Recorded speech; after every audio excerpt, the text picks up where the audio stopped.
हाय बच्चे, तो आज हम लोग फिर वो टॉपिक स्टार्ट करने जा रहे हैं जो रैपिड क्लास के लिए हम लोगों का था। ठीक है ना। एक्सक्रीटरी सिस्टम का टॉपिक अपन फिर से करने जा रहे हैं। एक दिन या शायद 2 दिन क्लास हुई थी इसकी। ठीक है ना। तो इसका टारगेट आपको पता है, हमें 100 आवर्स में पूरा सिलेबस करना है टिल नीट एग्जाम। बात समझ में आ रही कि नहीं? नीट एग्जाम से पहले हमें ये पूरा कर लेना। 1 महीने 1.5 महीने पहले ही पूरा करेंगे अपन इस टारगेट को। ठीक है ना। थोड़ा सा आप लोग भी ध्यान देंगे, है कि नहीं? आपको तो पता ही है भाई, ये ऑनलाइन क्लासेस, यूट्यूब का दुनिया थोड़ा सा डिपेंड ही करता है इसी चीज़ पे कि आप उसको शेयर करते रहें, है कि नहीं? तो लाइक करें, शेयर करें, सब्सक्राइब करें, बेल आइकन दबा दें ताकि आपको सारी वीडियोस मिलते रहे। ठीक है ना। और आप इसका यूज़ करें। बातें समझ में आ रही कि नहीं? ठीक है ना। अपने फ़ायदे का काम करें आप। ठीक है ना। मेरे फ़ायदे का सोचना नहीं है, बट आप अगर शेयर करोगे, ठीक है ना, तो इससे ये चीज़ प्रॉफिटेबल होगा कि वीडियोस बिल्कुल इफ़िशिएंटली बनते रहेंगे। बातें समझ में आ रही कि नहीं? तो हम लोग ओवरऑल 3 to 3.5 मंथ में ये पूरा कर लेंगे हम लोग। टारगेट 100 आवर्स का हमने टारगेट रखा है। ठीक है ना। तो देखें एकदम बिल्कुल फास्ट कैसे करना है, खास करके नीट के बच्चे और 11th के वो बच्चे जो सिलेबस फास्ट करना चाहते हैं, एकदम अपने लास्ट पे हैं। ठीक है ना। तो उसके लिए तो चलो लास्ट डे जहां तक अपन थे वहां से आगे बढ़ेंगे। तो लास्ट डे हम लोगों ने ये डिस्कस कर लिया था किस तरह के एक्सक्रीटरी वेस्ट होते हैं अलग अलग ऑर्गेनिज्म में, किस तरह का एक्सक्रीटरी ऑर्गन होता है, एक्सक्रीटरी स्ट्रक्चर्स होता है। ठीक है ना। ये सारी बात हम लोग लास्ट डिस्कस किए थे। ठीक है ना। अभी अपन डिस्कस करने जा रहे हैं क्या बच्चे? तो एक तो थोड़ा बहुत जो क्वेश्चन ओरिएंटेड चीज़ें हैं वो अपन डिस्कस कर लेते हैं पहले, फिर अपन बेसिक पार्ट पे चलेंगे, यानी कि ह्यूमन एक्सक्रीटरी सिस्टम पे चलेंगे। तो सबसे पहले आप ये जान लें कि हमने आपको बताया था कि भाई हमारा excretory system dual role play करता है, यानी हमारी जो जैसे किडनी है वो डुअल रोल प्ले करती है। एक तो एक्सक्रीशन का भी ये काम कर रही है और साथ ही साथ बच्चे ये ऑस्मो रेगुलेशन का काम करती है। क्या करती है? Osmo regulation. आपने सुन रखा होगा, ठीक ना। तो जो बच्चे थोड़ा बहुत पढ़ लिए हैं कम से कम कि कुछ ऑर्गेनिज्म, खास करके एडवांस ऑर्गेनिज्म में ये कैपेबिलिटी होती है कि वो बॉडी में कुछ चीज़ों को रेगुलेटेड स्टेट में रख पाता है, यानी कि उसके कंसंट्रेशन को या फिर उसके लेवल को कांस्टेंट रख पाता है। ठीक है ना। ये 2 चीज़ें हैं बच्चे। ठीक है ना। एक आप पढ़ोगे थर्मो रेगुलेशन, ठीक है ना, यानी कि हमारी बॉडी का टेम्परेचर को मेंटेन रखना, और दूसरा है बच्चे ऑस्मो रेगुलेशन, यानी बॉडी में इलेक्ट्रोलाइट के कॉन्सेंट्रेशन को मेंटेन रखना, यानी इलेक्ट्रोलाइट और वाटर का जो प्रोपोर्शन है उसे मेंटेन रखना। बात समझ में आ रही कि नहीं? अब यूजुअली आप ऐसे समझ लो, ठीक है ना, कि ये जो ऑस्मो रेगुलेशन है जो हमें यहां पर पढ़ना है, ऑस्मो रेगुलेशन बेसिकली वर्टिब्रेट्स कर पाते हैं और इनवर्टिब्रेट्स में इसकी यानी ऑस्मो रेगुलेशन करने की ये कैपेबिलिटी नहीं होती है यूजुअली। तो इनवर्टिब्रेट्स जो हैं बच्चे, जो बॉडी के इलेक्ट्रोलाइट का कंसंट्रेशन मेंटेन नहीं कर पाते हैं। कहने का मतलब है कि इन्वायरमेंट के कंसंट्रेशन के साथ साथ बदल जाता है बॉडी का भी इलेक्ट्रोलाइट कंसंट्रेशन। ठीक है ना। वैसे ऑर्गेनिज्म को हम लोग बोलते हैं ऑस्मो कन्फॉर्मर। ठीक है ना। और जिसमें इसे कांस्टेंट रखने की एबिलिटी होती है, यानी कि बाहर का इन्वायरमेंट में कुछ भी हो इलेक्ट्रोलाइट का कंसंट्रेशन, ठीक है ना, लेकिन बॉडी के अंदर इलेक्ट्रोलाइट का कंसंट्रेशन मेंटेन रख पा रहा है। बातें समझ में आ रही कि नहीं? ठीक है ना। तो ऐसे ऑर्गेनिज्म कहलाते हैं ऑस्मो रेगुलेटर्स। बातें समझ में आ रही कि नहीं? तो मैं बात करूंगा कि यूजुअली क्या है, तो ये जो ऑस्मो कन्फॉर्मर्स हैं, क्या हैं? ऑस्मो कन्फॉर्मर्स हैं वो क्या होते हैं? इनवर्टिब्रेट्स होते हैं usually osmo conformer. Osmo conformers जो होते हैं ये होते हैं यूजुअली कौन? इनवर्टिब्रेट्स बच्चे, इनवर्टिब्रेट्स। ठीक है ना। तो इनवर्टिब्रेट्स होते हैं। ठीक, बढ़िया। ऑस्मो कन्फॉर्मर कहने का मतलब है कि ये बॉडी में इलेक्ट्रोलाइट के कॉन्सेंट्रेशन को मेंटेन नहीं रख पाएगा, है कि नहीं? आप अगर बात करो ऑस्मो रेगुलेटर्स का, ठीक है ना, तो यूजुअली बच्चे ऑस्मो रेगुलेटर्स जो होते हैं यानी जो इलेक्ट्रोलाइट के कॉन्सेंट्रेशन को बैलेंस कर सकते हैं बॉडी में, ठीक है ना, ये यूजुअली होते हैं वर्टिब्रेट्स। क्या बच्चे? वर्टिब्रेट्स। वैसे मैं एक मजेदार बात आपको बताऊं, काफी दिन पहले ये सवाल बन के भी आया था, ठीक है ना, कि बच्चे वर्टिब्रेट्स में एक एग्जाम्पल आप याद रखना हैगफिश का। किसका? हैगफिश का। पता है क्या, ये वर्टिब्रेट होते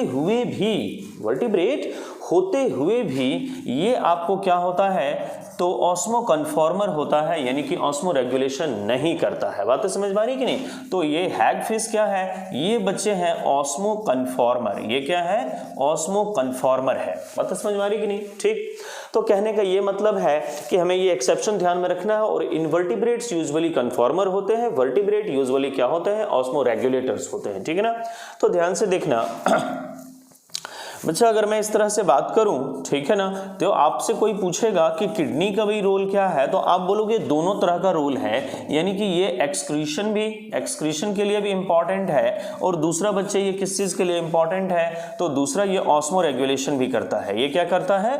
ऑस्मो रेगुलेशन भी करता है कि नहीं। मैं आपको एक अच्छा एग्जाम्पल बताता हूँ, एक मजेदार एग्जाम्पल बताता हूँ जो आपको सवाल बन के आएगा एग्जाम में। बच्चे प्रोटोनेफ्रीडिया हमने पढ़ा था, जिसको अपन फ्लेम सेल्स या फिर सोलेनोसाइट्स का भी नाम दिया था, ठीक है ना। थोड़े बहुत डिफरेंसेस होते हैं, लेकिन आपके लिए ये बिल्कुल एक ही करके अपन समझना है कि प्रोटोनेफ्रीडिया जो है यही है फ्लेम सेल या फिर सोलेनोसाइट्स है, ठीक है ना। आपको याद होगा ये कई सारे ऑर्गेनिज्म में, लोअर ऑर्गेनिज्म में पाए जा रहे थे। तो देखें ये प्रोटोनेफ्रीडिया जो है, इसका आप अगर प्राइमरी फंक्शन का बात करो तो बच्चा इसका प्राइमरी फंक्शन होता है ऑस्मो रेगुलेशन। क्या होता है?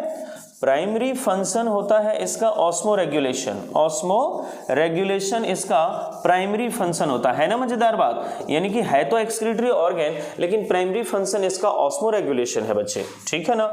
दूसरा कि इसका अगर अपन बात करें सेकेंडरी फंक्शन, किस चीज का? सेकेंडरी फंक्शन बात करें प्रोटोनेफ्रीडिया का, तो ये बच्चे एक्सक्रीशन है। ये क्या है? एक्सक्रीशन है। तो मेन रोल जो है प्रोटोनेफ्रीडिया का वो किसमें है? Osmo regulation, not the excretion. बात समझ में आ रही कि नहीं? तो प्राइमरी रोल इसमें। बढ़िया, चले देखिए कुछ इसी तरह की अपन जो है कुछ इंफॉर्मेटिव बातें देख लेते हैं पहले, फिर अपन ह्यूमन का जो है एक्सक्रीटरी सिस्टम पढ़ेंगे। देखें बच्चे, अगर अपन बात करें तो आपको मैंने बताया था कि कोई भी ऑर्गेनिज्म अमोनिया तो बननी है कि नहीं। तो अमोनिया पहले बनती है, आपको बताया था मैंने कि कुछ एनर्जी खर्च करके यूरिया में कन्वर्ट करी जा सकती है अगर पानी का अभाव है ऑर्गेनिज्म के पास, है ना। और फिर और ज़्यादा एनर्जी आप खपत करोगे तो फिर यूरिक एसिड के रूप में एक्सक्रीट कर सकते हो, ठीक है ना। जिसे बहुत ज़्यादा पानी की कमी है वो यूरिक एसिड के रूप में एक्सक्रीट करता है। बढ़िया, कहने का मतलब अमोनिया तो बनना ही बनना है। लेकिन मैं एक बात आपको बता देता हूं कि किडनी का अगर आप बात करो अमोनिया के एक्सक्रीशन में रोल क्या है, ठीक है ना, तो आप बोलोगे कि भाई इनसिग्निफिकेंट रोल है, यानी कि बहुत कम रोल है, कोई खास रोल ही नहीं है किडनी का अमोनिया के एक्सक्रीशन में, ठीक है ना। क्योंकि यूजुअली ये यूरिया के एक्सक्रीशन के काम आती है ज़्यादातर ऑर्गेनिज्म में, ठीक है ना। तो जैसे हम लोग की बात करें, ह्यूमन बीइंग में बात करें, हम लोग में बच्चे अमोनिया यूरिया में कन्वर्ट होती है लीवर के अंदर। कहां पर होती है? लीवर के अंदर, ठीक है ना। कई साल पहले, लगभग 8-9 साल पहले ये सवाल भी आपसे पूछा गया था, ठीक है ना, AIPMT के एग्जाम में, कि भाई ये जो अमोनिया यूरिया में कन्वर्ट होती है ये कहां पे कन्वर्ट होती है कि नहीं, कौन सी साइकिल इसमें काम आती है, ठीक है ना। तो ये बच्चे ऑर्निथिन साइकिल, ठीक है ना, या फिर ऑर्निथिन साइट्रोलिन साइकिल पहले पढ़ी जाती थी, अभी नहीं पढ़ी जाती। अभी आप नाम याद रख सकते हो कि हाँ लीवर में होती है और ऑर्निथिन साइट्रोलिन साइकिल बोलते हैं उसे, ठीक है ना। तो मैं बात कर रहा हूं क्या अमोनिया का एक्सक्रीशन का, ठीक है ना, कोई जिम्मा किडनी नहीं उठाता है कि नहीं, ठीक है ना। तो यानी कि मैं बात करूं कि role of kidney in the excretion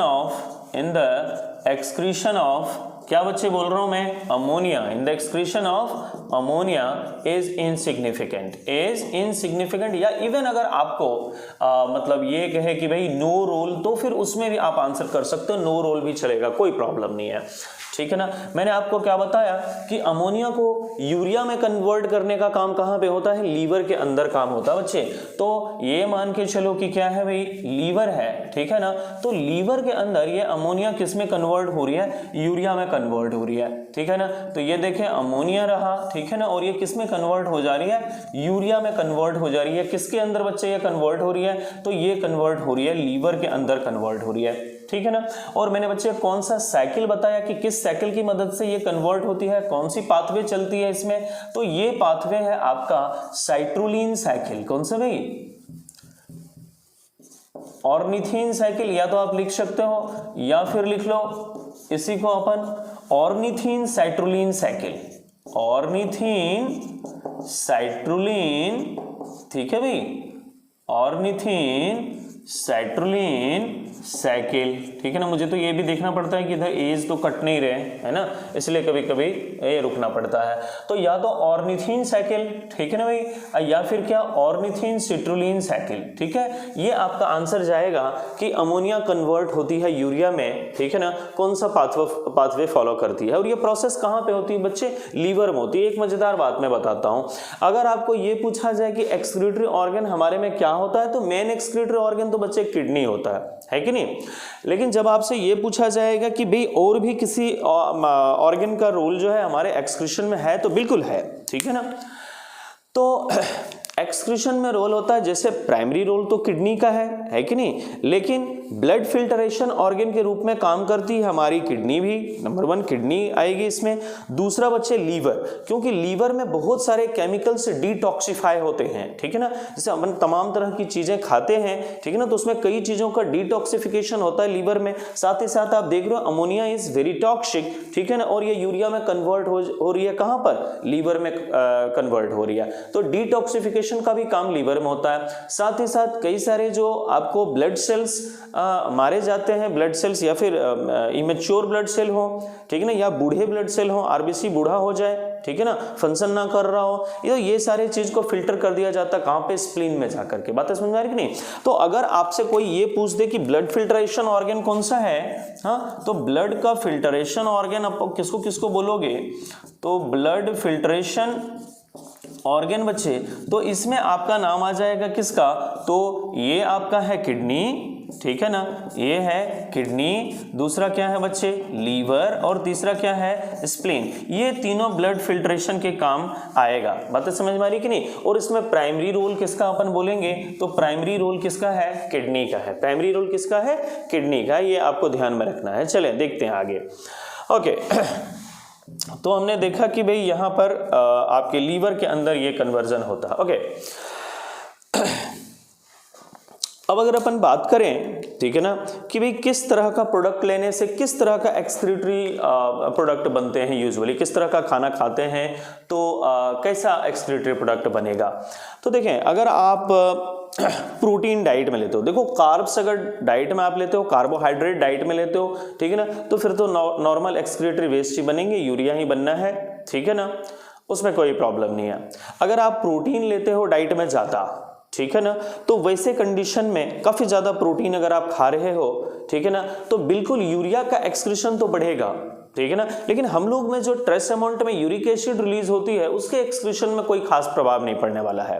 तो आप आंसर करोगे प्रोटीन का। अगर अपन ज्यादा लेते हैं डाइट में, प्रोटीन ज्यादा लेते हैं, तो यस यूरिया का एक्सक्रीशन बढ़ेगा, लेकिन यूरिक एसिड के एक्सक्रीशन में कोई फर्क नहीं पड़ेगा। इस तरह के आपसे सवाल आएंगे। ओके अगर आप बात करोगे कि आपके बॉडी में फैट का बहुत ज्यादा डाइजेशन हो रहा है कि नहीं, यूजुअली ये कैसे कंडीशन में होता है, स्टारवेशन के कंडीशन में, ठीक है ना, आप बहुत लंबे समय से भूखे हैं, है कि नहीं, बिल्कुल खाना पीना नहीं मिल रहा है, रेगिस्तान में घूम रहे हैं, है ना, ऐसा कंडीशन आ गया, राजस्थान के रेगिस्तान में आप खो गए, है ना, तो ऐसे कंडीशन में क्या होगा, तो फैट का बहुत ज्यादा ब्रेकडाउन होगा, और उस कंडीशन में बच्चे आपके यूरिन से कीटोन बॉडीज रिलीज हो सकती है। हालांकि कीटोन बॉडीज का सामान्य रूप से रिलीज होना, यूजुअली रिलीज होना कीटोन बॉडीज का, ठीक है ना, तो ये फिर कुछ टाइप के डायबिटीज के इंडिकेशन होते हैं, अपन चैप्टर में आगे पढ़ेंगे। बातें समझ में आ रही कि नहीं। तो यहाँ पे मैं बात करता हूं कि आप अगर ये देख लो, ये प्रॉब्लम हो जाती है यार जाड़े में, पता नहीं पूरा का पूरा देखो ये रफ हो गया है ना। चलो कोई बात नहीं, मेरे हिसाब से आपको दिख रहा होगा, दिक्कत नहीं आ रही होगी। चलो तो मैंने आपको क्या कहा कि अगर आप ज्यादा लोगे क्या, if we take more protein in diet, ठीक है ना, देन क्या होगा, हाँ, तो देन ऐसे कंडीशन में आपको, हाँ, excretion of protein, sorry, urea increases but no significant, हल्का तो होगा, no significant, हाँ, increase in the excretion of uric acid बच्चे। तो यूरिक एसिड के एक्सक्रीशन में कोई खास फर्क नहीं पड़ेगा, ये आप याद रखना। फिर मैंने क्या बताया कि अगर आप स्टारवेशन के कंडीशन में हो, हाँ, इन कंडीशन ऑफ स्टारवेशन, यानी आप भूख हड़ताल पे हो भाई, इन कंडीशन ऑफ स्टारवेशन, कई बार ऐसा भी होता है कि लोग रूठ जाते हैं घरों में, है ना, कि मम्मी ने पसंद का खाना नहीं बनाया है, ठीक है ना, तो वैसे कंडीशन में भी हो सकता है, लेकिन आप उस स्थिति में नहीं जा पाओगे क्योंकि उससे पहले आपको खाना खिला दिया जाता है जबरदस्ती, है कि नहीं। तो स्टारवेशन की कंडीशन में क्या होगा, तो फैट का ब्रेकडाउन बढ़ जाएगा, ठीक है ना, तो फैट का ब्रेकडाउन बॉडी में क्या हो जाएगा बच्चे, बढ़ जाएगा, ठीक है ना। और ऐसे कंडीशन में रिलीज हो जाएगी कौन सी चीज, ज्यादा रिलीज होने लगेगी ketone bodies. Usually ketone bodies नहीं आते हैं बच्चे हमारे यूरिन में, ठीक है ना, तो कीटोन बॉडीज का एक्सक्रीशन क्या हो जाएगा, बढ़ जाएगा हमारे बॉडी में। बात समझ में आ रही कि नहीं, ठीक। तो इस तरह से, तो ये कुछ छोटे छोटे पॉइंट्स थे, ठीक है ना, ये अपन ने पहले डिस्कस कर लिया। चलो अब अपन चलते हैं मेन मुद्दे की बात पे। चल, किस बात पे, मुद्दे की बात पे। चल, इसको हटा दे क्या, हाँ भाई। अब देखो ऐसा है ना कि तुम तो पहले ये पूरा का पूरा चैप्टर करो, ठीक है, मैं इसको ऐसे ही 20-25 मिनट करके जो 3-4 क्लासेस होंगे उसमें मैं ये चैप्टर खत्म कर दूंगा। फिर तू क्या करना, प्रीवियस ईयर का प्रॉब्लम करना, ठीक है ना। तो प्रीवियस ईयर का प्रॉब्लम करोगे, फिर तुम्हें पता चलेगा कि भाई जो है इससे हमें कितना आसानी से प्रॉब्लम बन जा रहा है ना। तो बातें ज्यादातर तो आपको याद ही हो जा रही है। चलो देखते हैं आगे। हाँ भाई, स्टार्ट कर लेते हैं अपन। कौन सा चीज, तो ह्यूमन का एक्सक्रीटरी सिस्टम देख लो, इसमें क्या क्या है। ह्यूमन एक्सक्रीटरी सिस्टम बच्चे, ह्यूमन एक्सक्रीटरी सिस्टम, राइट ना। देखो बच्चा, हम लोग में 2 किडनियां होती हैं, आपको पता है। किडनी बीन शेप का, कैसे शेप का, बीन शेप का होता है, ठीक है ना। लगभग 10 से 12 सेंटीमीटर बच्चे लंबी होती है, 5-7 सेंटीमीटर चौड़ी होती है, 2 से 3 सेंटीमीटर मोटी होती है कि नहीं हमारी किडनी, ठीक। चपटी सी स्ट्रक्चर होती है, फ्लैट स्ट्रक्चर होती है, बीन शेप की, ठीक है ना। कहाँ पाया जाता है बच्चे, ठीक है ना, हमारे डायफ्राम से नीचे पाया जाता है। आप बोलोगे क्या, देखो यहाँ पे आप वर्टिब्रा का बात करो अगर, ठीक है ना, पीछे तो देखो सर्वाइकल वर्टिब्रे होती है 7, सारे के सारे मैमल्स में 7 होते हैं, कुछ एक्सेप्शन है उसमें, बातें समझ में आनी कि नहीं, ब्रेडिपस वगैरह। तो 7 होते हैं हम लोग में सर्वाइकल वर्टिब्रे बच्चे। सर्वाइकल वर्टिब्रे के बाद जो ये थोरैसिक रीजन, हमारे सीना का जो रीजन है, यहाँ पे जो पीछे वर्टिब्रा है जिससे रिब्स जुड़ी हुई है, वो कितनी होती है, 12 होती है, 12 होती है। बातें समझ में आ रही कि नहीं। उसे अपन T1 T2 to T12 तक लिखते हैं, ठीक है ना। फिर आता है लंबर वर्टिब्रे, जो सबसे लंबी होती है वो होती है लंबर वर्टिब्रे। बातें समझ में आ रही कि नहीं, ये होती है सिर्फ 5 हमारे में, ठीक है ना। और फिर हमारा हो जाता है सैक्रल और दैट इज योर कोकाइजियल, राइट, ठीक है ना। ये वर्टिब्रे होती है, ये आप पढ़ोगे स्केलेटल सिस्टम में, ठीक है ना। अभी यहाँ पे आपको ये देखना है कि जो T12 वर्टिब्रा है, ठीक है ना, यानी थोरैसिक वर्टिब्रे का लास्ट, वहां से लेकर के बच्चे लंबर की तीसरी तक यानी L3 वर्टिब्रे तक हमारा किडनी होता है, ठीक है ना। कहां पर है, ये एब्डोमिनल कैविटी में। किधर से है, आगे से नहीं है बच्चे। ऐसा नहीं कि यहां पे छुएंगे तो किडनी पकड़ी जाएगी, नहीं। यहां दाएं साइड से अगर छुएंगे, आपको बाईं दिख रही होगी, दाएं साइड से यूं छुएंगे यहां पे डायफ्राम के नीचे, तो हमें लीवर मिलेगी। क्या मिलेगी, लीवर मिलेगी। और जब मैं यहां बाएं साइड से देखूंगा, ये बाएं साइड से, ठीक है ना, तो यहां पे स्टमक होगा। यहां पे क्या होगा, स्टमक होगा, ऐसे समझना है। तो यहां पे हमारा बड़ा सा बॉडी का सबसे बड़ा ग्लैंड है, कौन सा चीज, लीवर, है कि नहीं। तो इस कारण से इवन क्या होता है, यहां किडनी को अनकंफर्टेबल हो जाता है यहाँ पे रहने में, तो थोड़ी सी किडनी नीचे चली जाती है। तो दाएं साइड में हमारी किडनी थोड़ी सी क्या होती है, नीचे होती है, बातें समझ में आ रही कि नहीं? दाएं साइड में हमारी किडनी क्या होती है, थोड़ी सी नीचे होती है, ठीक है ना, ये याद रखना है आपको। और बाकी लोकेशन तो मैंने बता ही दिया आपको, ठीक है। चलो देखो,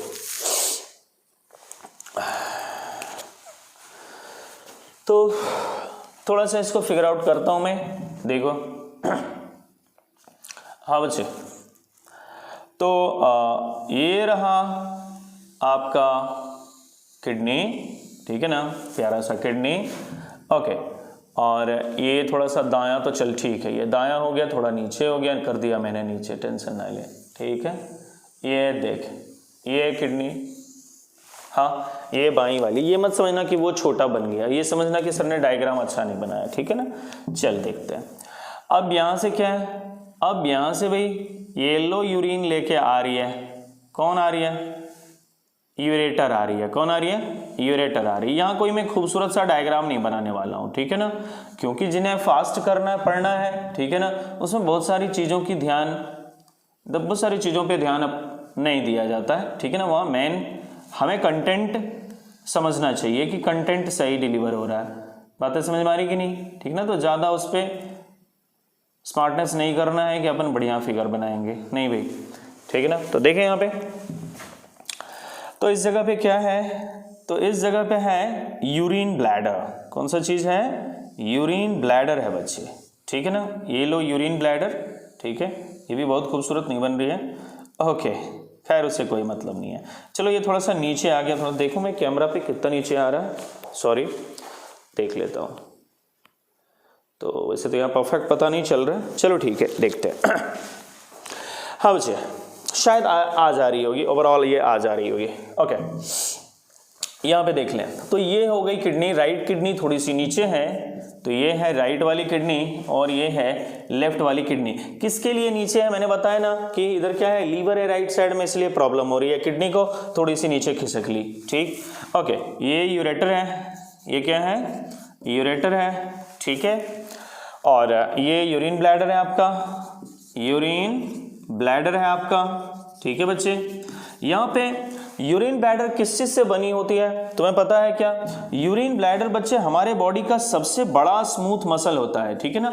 वैसे अगर फीमेल बॉडी में कहा जाए, एक प्रेग्नेंट लेडी का, प्रेग्नेंट फीमेल का जो यूटेरस होता है वो सबसे बड़ी स्मूथ मसल होती है, ठीक है ना। लेकिन अगर मेल फीमेल दोनों में कॉमनली बोला जाए, ठीक है ना, तो फिर आपका यूरिन ब्लैडर का जो मसल है, ठीक है ना, वो स्मूथ मसल में सबसे बड़ी यही मसल है, बात समझ में आ रही कि नहीं, ठीक है ना। तो स्मूथ मसल में सबसे बड़ी मसल है।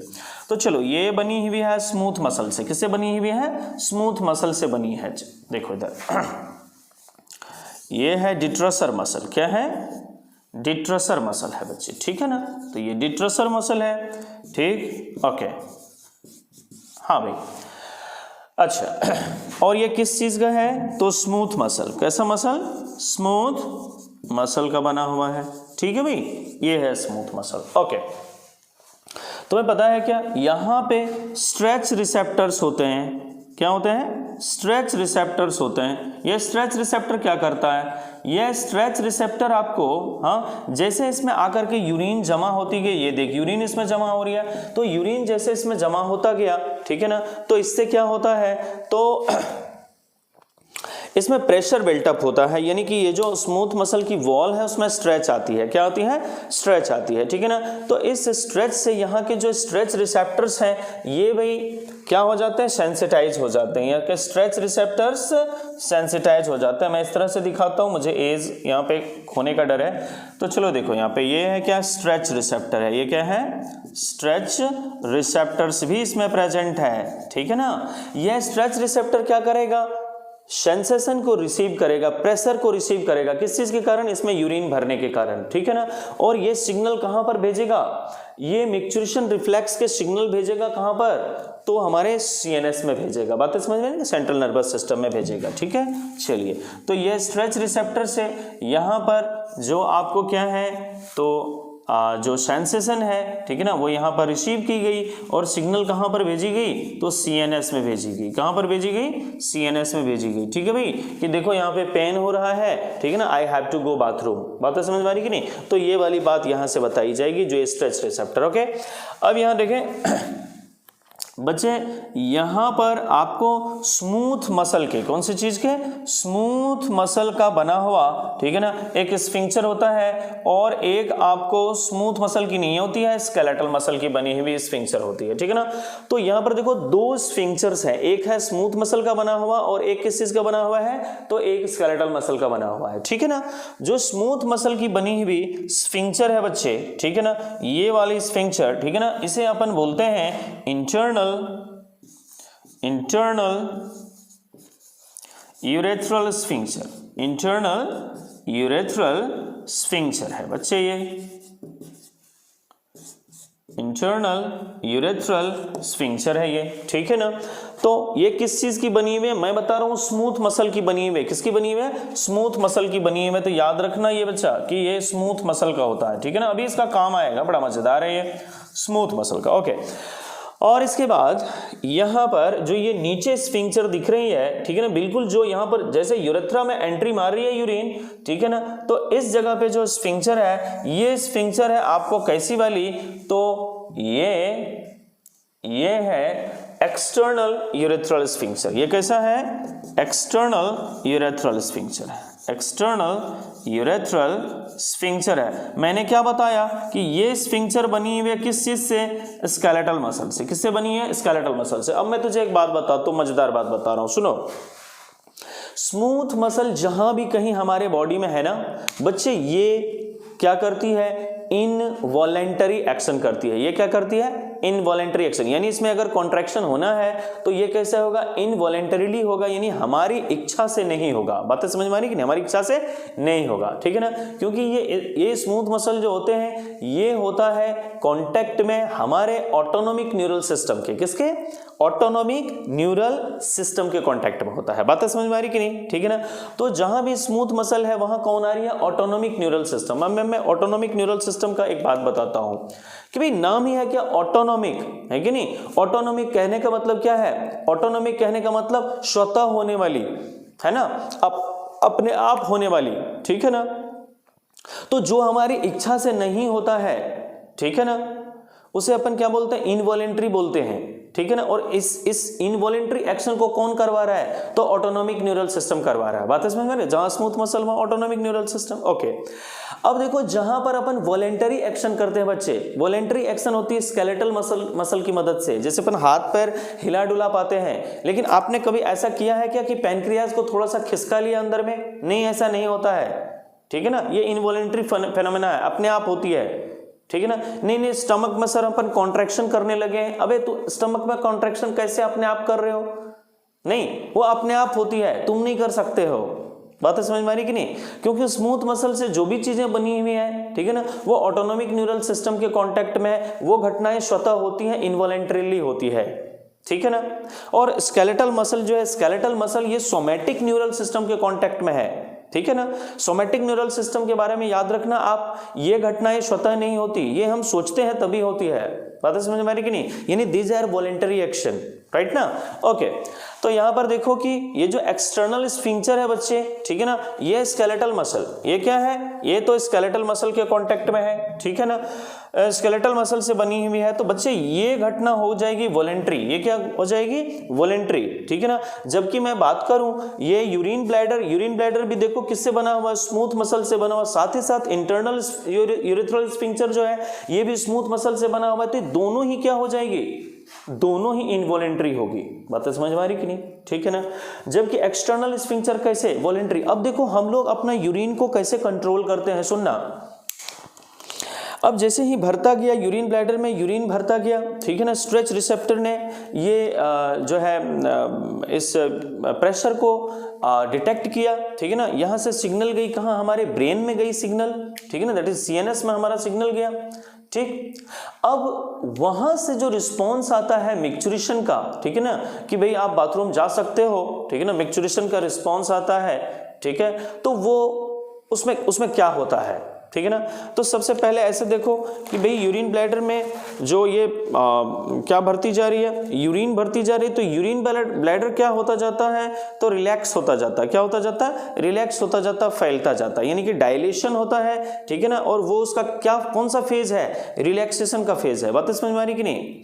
अब जब यूरिन पास आउट करना है, ठीक है ना, तो उस वक्त ऑटोनोमिक न्यूरल सिस्टम ने कहा कि यूरिन ब्लैडर को दबाओ, यूरिन ब्लैडर को दबाओ, यानी कॉन्ट्रैक्ट करो। क्या करो, कॉन्ट्रैक्ट करो, ठीक है ना। तो देखो यूरिन ब्लैडर जैसे कॉन्ट्रैक्ट होगी तो अंदर का जो यूरिन होगा उस पर प्रेशर पड़ेगा, ठीक है ना। साथ ही साथ ऑटोनोमिक न्यूरल सिस्टम जो है वो ये जो स्फिंक्चर है, ये इंटरनल स्फिंक्चर जो स्मूथ मसल से बनी हुई है, उसे कहता है कि भैया तू रिलैक्स हो जा, तू क्या हो जा, रिलैक्स हो जा। वो पहले से कॉन्ट्रैक्ट थी, वो रिलैक्स हो गई, ठीक है ना। तो वो जैसे रिलैक्स हो गई तो वो रास्ता क्या हो गया, खुल गया, है ना। तो यहाँ देख ये रास्ता खुल गया, अब यहाँ से यूरिन आ सकती है, लेकिन देख यहाँ पे रोके हुए कौन, यहाँ पे रोके हुए एक्सटर्नल स्फिंक्चर, ठीक है ना। यहीं पे हमारा कंट्रोल है भाई, यहीं पे हमारा कंट्रोल है, वॉलेंटरी कंट्रोल एक्सटर्नल स्फिंक्चर पर, है कि नहीं। इसके बिना जो है अपन यूरिन को नहीं रोक सकते, अपने आप पास आउट हो जाएगी। बातें समझ में आ रही नहीं। बच्चों में ये स्फिंक्चर भी क्या होता है, इनवॉलेंटरी होता है, यानी इस स्फिंक्चर पे भी बच्चों का कंट्रोल नहीं होता है, एक्सटर्नल स्फिंक्चर पे। बातें समझ में आ रही कि नहीं, जबकि हम लोग में होता है कंट्रोल, ठीक है ना। इसीलिए अपन लोग यूरिन को काफी देर तक रोक पाते हैं, ठीक है ना। अब जैसे हमारा सीएनएस ने ऑर्डर दिया, ठीक है ना, वॉलेंटरी एक्शन हुआ कि भाई एक्सटर्नल स्फिंक्चर तू भी रिलैक्स हो जा, ठीक है ना। तो ये बंदा भी जब रिलैक्स हो गया देन नो प्रॉब्लम, ठीक है ना। फिर यूरेथ्रा से होकर के यूरिन पास आउट हो जाती है। बातें समझ में आ रही कि नहीं, ठीक है ना।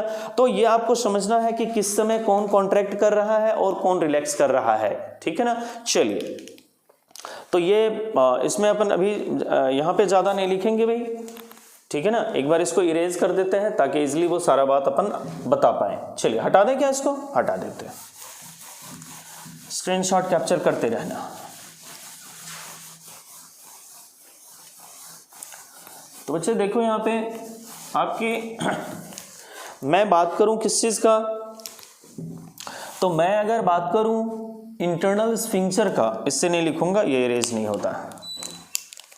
हाँ, मैं बात करता हूं किस चीज का, तो इंटरनल यूरेथ्रल स्फिंक्चर का, यूरेथ्रल स्फिंक्चर का, या फिर मैं बात करूं किस चीज का, तो दूसरा आपका कौन सा बता रहा था मैंने, smooth muscle of what, that is your